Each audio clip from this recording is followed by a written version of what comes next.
Hey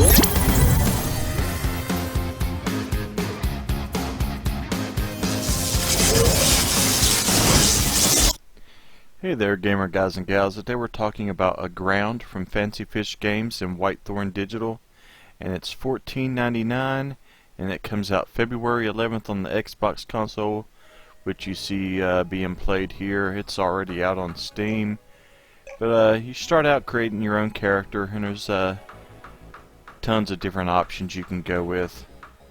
It's a 2D survival game where you're one of the last survivors on Earth, and you're trying to rebuild it. There's so many options for the things that you can do with this one. The animations and the cutscenes are really cool, I thought, as well.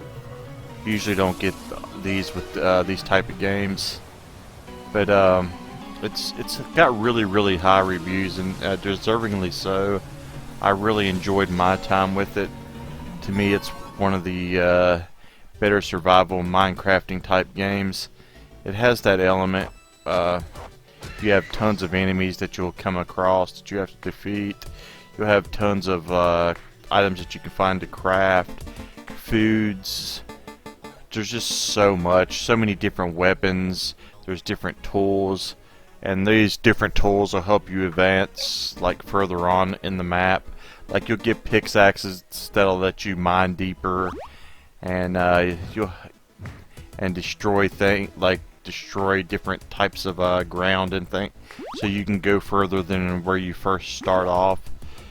But even like when it first starts off, and where it's just simplistic and you're leveling up and everything, there's still a lot of elements there, but it goes far past how it begins. It gets to where you're building like a modern civilization pretty much.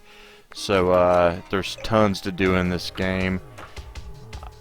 You can make so many different foods, and these foods will build your stamina and your health. And stamina goes down as you let's say you're mining materials. As you see here, I'm digging for coal or iron or gold, whatever you're digging for. It'll beat away at your stamina, so you can make different meals that'll replenish this, and you'll also come across enemies that'll do damage to you, and these items will help you replenish these. But you can also sleep in your tent, and that will save your game as well as bring your stamina back up. But you have tons of things like farms. You'll see here I'm getting attacked by a boar, and I got a weak weapon now, so it took a few shots to defeat him. But he'll drop meat, and you can cook that, and you can make meals with that. But you'll be able to build like warehouses, farms, even trading places where you can trade all these different materials to make even more money and gold. You'll be able to build like mine carts, so you can go deeper and faster through the underground, making it easier to mine materials. And you also have people that will join you, and they'll grab and mine these materials as well. You cut down trees to get like apples and things like that, wood, but you also get seeds to replant them, so they will grow back. You can see here I'm resting in the hut. Sometimes when you rest in the hut, you'll talk to some of the other survivors in these little cutscenes, and it's really cool. It's really in depth, and I really enjoyed it way more than I expected to. I would probably say this is probably one of my favorite survival games of this sort. You know, I usually don't get into these. They're usually just a bunch of fetch quests, but this right here was just so much more in depth. I just had a really good time, like just finding new things that I can make, like pizzas and omelets and cheeseburgers, and then you can make different like metals, like steel bars, and there's just so many things that you're able to do in this game that surprised me. You know, how in depth it was. You see here now I'm holding a torch that helps you to see underground, because as you go further underground it's dark, so that helps you light it up. And there's even enemies down there, so it's good to be able to see them right there. I made pancakes. I'm gonna eat the pancake. So you see you get 120 stamina and 30 health, so pretty much fills your bar back up.